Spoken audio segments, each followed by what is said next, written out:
আপনারা শুনছেন শীর্ষেন্দু মুখোপাধ্যায় রচিত ঝুড়িকুড়ি গল্প গল্প গয়ানাথের হাতি। আকাশ পাত্রের কণ্ঠে। একটা হাতি কেনার ভারী শখ ছিল গয়ানাথের। শখ সেই ছেলেবেলা থেকেই। গাঁয়ের মগনলালের হাতি ছিল। হাতিতে চেপে বুক ফুলিয়ে ঘুরে বেড়াত।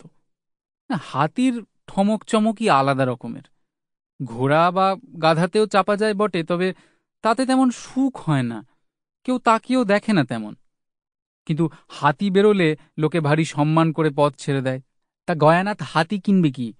তার নুন আনতে পান্তা ফুরোয়। চাষবাস করে যা মেহনতটা হয় তার 10 ভাগের 1 ভাগও ফসল হয়ে ঘরে ওঠে না।